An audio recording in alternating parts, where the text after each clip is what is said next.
শীতলকুচির BJP প্রার্থী সাবিত্রী বর্মনের গাড়ি প্রচার সেরে ফেরার পথে দুর্ঘটনায় বিজেপি প্রার্থীর গাড়ি। গতকাল রাত 12টা নাগাদ মাথাভাঙার শিকারপুরে দুর্ঘটনা ঘটে। সামনে ট্রাক চলে আসায় রাস্তার পাশে জলাশয়ে উল্টে যায় গাড়ি। সঙ্গে থাকা কর্মীরাই তাকে উদ্ধার করে হাসপাতালে নিয়ে যায়। একটি বেসরকারি হাসপাতালে ভর্তি রয়েছেন সাবিত্রী বর্মন। আর এই ঘটনার পিছনে তৃণমূলের ষড়যন্ত্রের অভিযোগ করেছে বিজেপি। অভিযোগ অস্বীকার শাসক দল।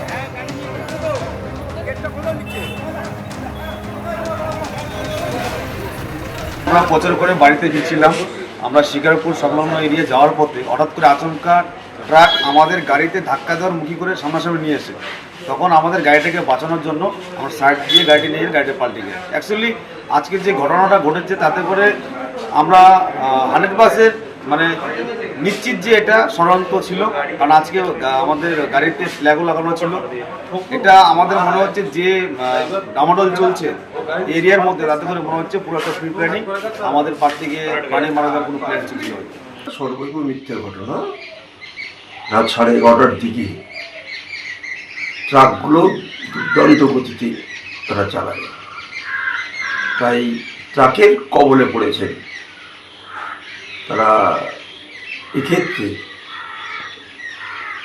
একটা বিরোধী দলনেত্রী হিসাবে শাসক দলকে দোষারোপ করা এটা অভ্যাসে পরিণত হয়েছে বিজেপি দলে, তাই তারা করেছে। এই ঘটনার সঙ্গে শাসক দলের কোনো যোগসূত্র নেই। বৃহস্পতিবার অমিত শাহের রোড শো চলাকালীন যেটি ঘটনা ঘটেছিল, হরিশ চ্যাটার্জি স্ট্রিটের মুখে বিক্ষোভ দেখান তৃণমূলের কর্মী সমর্থকরা। সার্ভে বিল্ডিং এর কাছেও বিবাদে জড়িয়ে পড়ে তৃণমূল ও বিজেপি।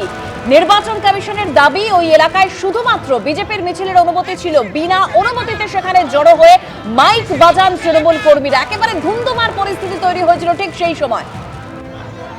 শিশির বাবু ছেলেটা, শিশির বাবু ছেলেটা, শিশির বাবু ছেলেটা, শিশির বাবু ছেলেটা।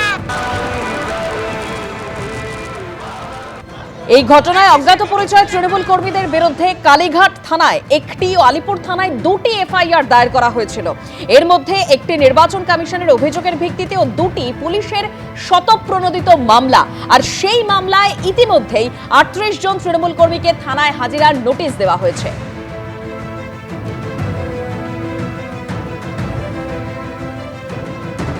আমরা এই মুহূর্তে রয়েছি আলিপুরের সার্ভে বিল্ডিংয়ের সামনে। ঠিক এই বিল্ডিংয়ের সামনেই শুভেন্দু অধিকারী, ভবানীপুর বিধানসভা কেন্দ্রের বিজেপি প্রার্থী, তিনি স্বরাষ্ট্রমন্ত্রী অমিত শাহকে সঙ্গে নিয়ে এই যে রাস্তা হাজরা রোড সেখান থেকে এই বিল্ডিংয়ের সামনে এসে পৌঁছন।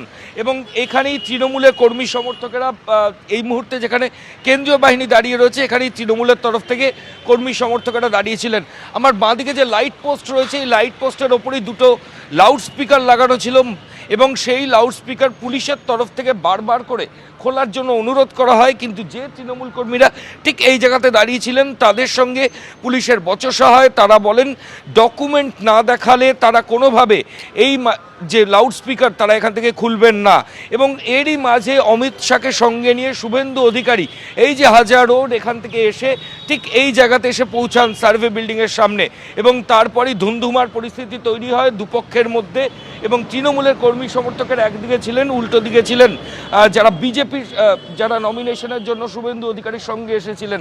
এবং সেই পরিস্থিতির পর পুলিশ আধিকারিকরা মোট 3টে এফআইআর করেছেন, যার মধ্যে 2টো শতপ্রণোদিত এফআইআর, যেটা আলিপুর থানায় রুজু হয়েছে। এই সার্ভে বিল্ডিং আলিপুর থানার আওতাধীন।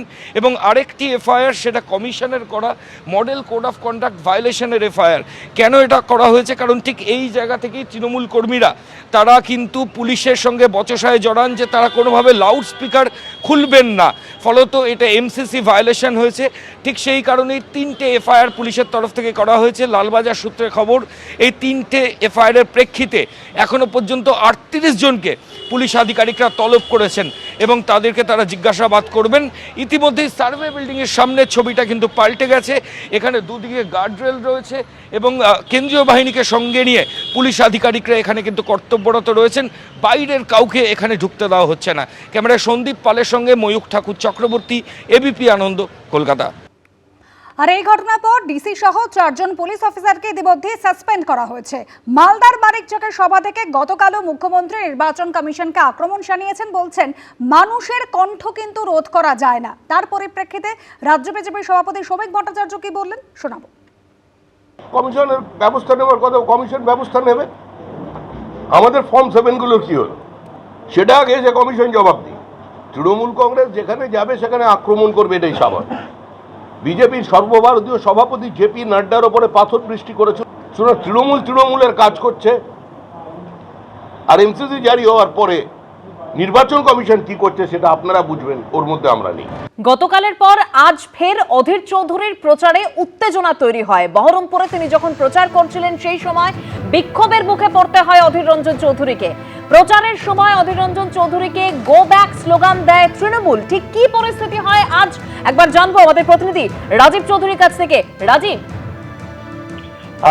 দেখো, আজকে অধীর চৌধুরীর যে নির্ধারিত যে প্রচারের সকালের যে কর্মসূচি ছিল, সেই নির্ধারিত কর্মসূচি ঘিরে কিন্তু ছিল একেবারে প্রশাসনিক, বিশেষত পুলিশ প্রশাসনের তৎপরতা কিন্তু ছিল একবারে চরম আকারের। একজন ডিএসপির নেতৃত্বে বিশাল পুলিশ বাহিনী এবং অধীর চৌধুরীর নিরাপত্তায় থাকা যে বাহিনী, তারা কিন্তু অধীর চৌধুরীর সামনে সংবাদ মাধ্যমকেও ভিড়তে দিচ্ছিলেন না। কিন্তু দয়াময়ী কালীবাড়ির মোড়ের কাছে আসার পরে কিন্তু পরিস্থিতি বদলে গেল।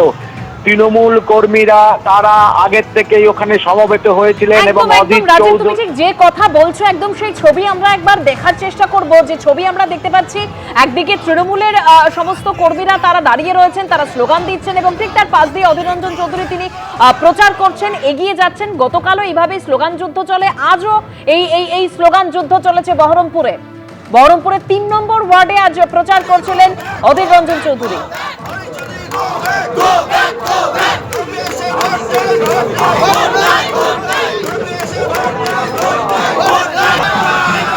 আমাদের প্রতিনিধি রাজীব চৌধুরী রয়েছেন আমাদের সঙ্গে। রাজীব, তুমি যেরকম বলছিলে, একেবারেই যখন ওই দয়াময়ী কালীবাড়ির এখানে যখন চৌধুরীর যে পদযাত্রা সামনে এসে পৌঁছয়, তখন একেবারে তৃণমূল কর্মীরা সোচ্চার হয়ে ওঠেন। আমরা কার্যত দেখি যে বহরমপুরের ডিএসপি রয়েছেন হেডকোয়ার্টার, তিনি এবং বহরমপুরে আইসি সহ বিশাল পুলিশ বাহিনী তৃণমূল কর্মীদের ওপর ঝাঁপিয়ে পড়েন, কার্যত একটা ব্যারিকেড তৈরি করেন এবং অধীর চৌধুরীর যে যাত্রাপথ, সেই যাত্রাপথে যাতে কোনোভাবেই গতকালকের মতো আর নতুন সংঘর্ষের চেহারা না নেয় তার জন্য তারা চেষ্টা করেন এবং সেখান থেকে অধীর চৌধুরীর কনভয়কে, মানে একবারে যে পদযাত্রাকে সামনে এগিয়ে দেন। কিন্তু যে পরিমাণ তৃণমূল কর্মীরা বিক্ষোভ দেখানোর জন্য গো ব্যাক স্লোগানে একবারে মুখরিত হয়েছেন, সেটা কিন্তু শুধু নজিরবিহীন নয় অধীর চৌধুরীর কাছে। একেবারে অধীর চৌধুরী এই ধরনের বিক্ষোভের মুখোমুখি পুনরায় হলেন এবং আজকে প্রশাসনিক তৎপরতায় কোনো সংঘর্ষ না হলেও গতকালের মতো, কিন্তু যে উত্তেজনা তৈরি হলো সেটা কিন্তু বলার অপেক্ষা রাখে না। তৃণমূল কর্মীরা সকাল থেকেই তারা এই যাত্রাপথে অধীর চৌধুরী যাবেন সেটা জেনেই কিন্তু সমবেত হয়েছিলেন এবং তারা গো ব্যাক স্লোগান দেন, তারা ধিক্কার দেন, এইভাবে চলেন। এবং অধীর চৌধুরী তার যে কনভয়, অর্থাৎ তার যে কেন্দ্রীয় নিরাপত্তা বাহিনীর বলয় রয়েছেন, ওয়াই ক্যাটাগরির যে তিনি নিরাপত্তা বেষ্টনী পান কেন্দ্রীয় সরকারের পক্ষ থেকে, ওয়াই ক্যাটাগরির বাইরেও বহরমপুর থানার পুলিশ, একজন ডিএসপির নেতৃত্বে বিশাল পুলিশ বাহিনী তার যে প্রচার কার্যতে নতুন করে যাতে কোনো বিক্ষোভ না তৈরি হয় তার ব্যবস্থা করেন এবং সামনের দিকে এগিয়ে নিয়ে যান। কিন্তু রাজনৈতিক তাপ উত্তাপ কিন্তু রবিবার সকাল থেকেও বহরমপুরে বাড়তে শুরু করেছে এই ঘটনাকে কেন্দ্র করে। অধীর, তুমি রাজীব চৌধুরী আমাদের প্রতিনিধি রয়েছেন আমাদের সঙ্গে। রাজীব, তুমি সঙ্গে থাকো। অধীর চৌধুরী গতকাল যেভাবে বাধার মুখে পড়েছিলেন, গতকালের পর ফের বিক্ষোভের মুখে পড়লেন অধীর রঞ্জন চৌধুরী। তৃণমূলের বিরুদ্ধে গতকালও অভিযোগ উঠেছিল, তার মিছিল চলাকালীন বাধা দেওয়ার অভিযোগ উঠেছিল এবং যেখানে অধীর চৌধুরী কিন্তু বলেছিলেন যে তৃণমূল যদি রক্তারক্তি করতে চায় তাহলে সেটাই হবে। আজ তিনি 3 নম্বর ওয়ার্ডে প্রচার চালাচ্ছেন এবং দেখুন তার প্রচার শুরুতেই কিন্তু তৃণমূলের কর্মী সমর্থকরা তারা এভাবে জড়ো হয়েছিলেন।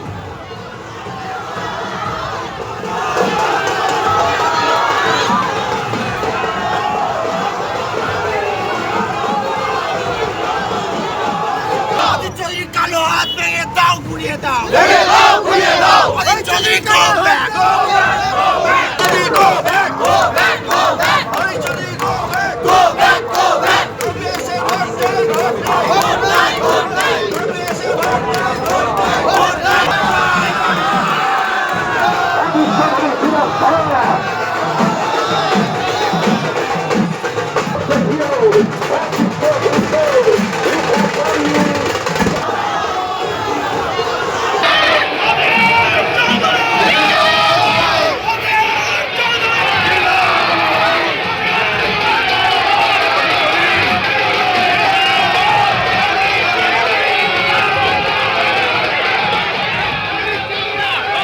গত দুদিনের ছবি রেখেছে আপনাদের সামনে। গতকালের পর আজ 3 নম্বর ওয়ার্ডে আজ প্রচার চালাচ্ছেন অধীর চৌধুরী। একেবারে সকাল থেকে তৃণমূল কর্মী সমর্থকরা সেখানে জড়ো হন একেবারে হাতে পতাকা নিয়ে।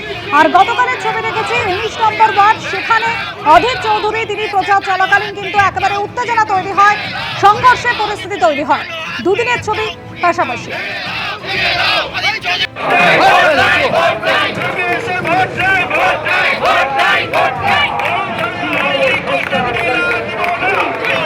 বহরমপুরে আইসির বিরুদ্ধে বিভাগীয় ব্যবস্থা নেওয়ার প্রক্রিয়াও শুরু হয়েছে গতকালের ঘটনার পর। আর আজ বহরমপুরে দয়াময়ী কালীবাড়ি এলাকায় উত্তেজনা ছড়িয়েছে।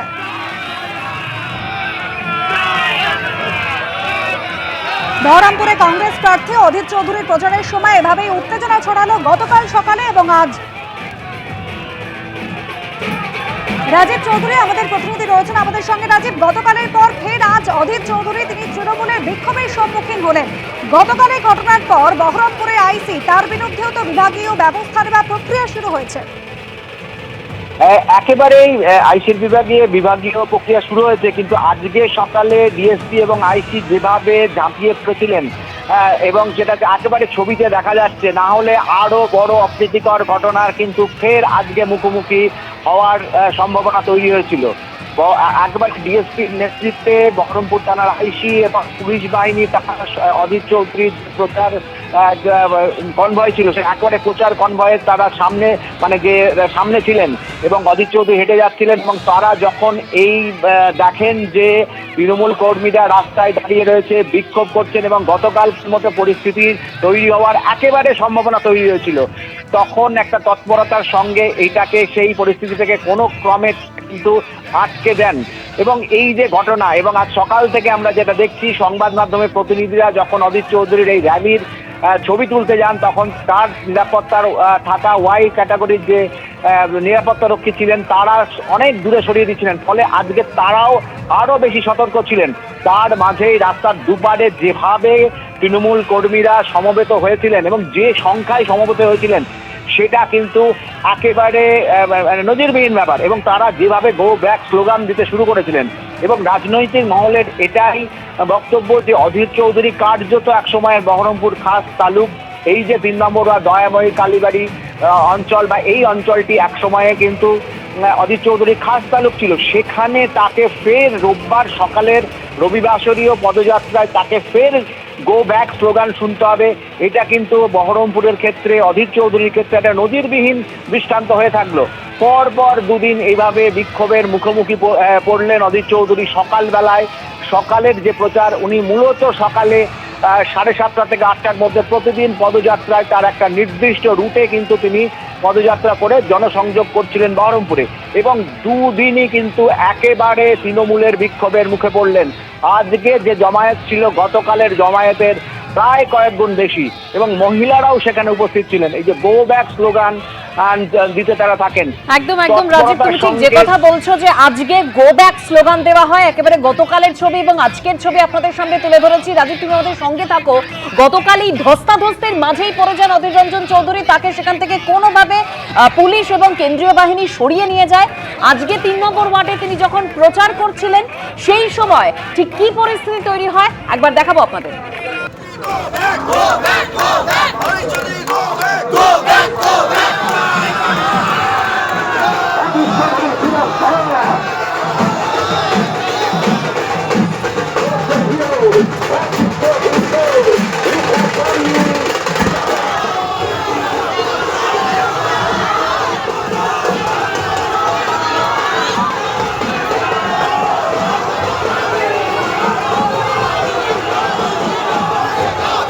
কালো হাত ভেঙে দাও, ঘুরিয়ে দাও।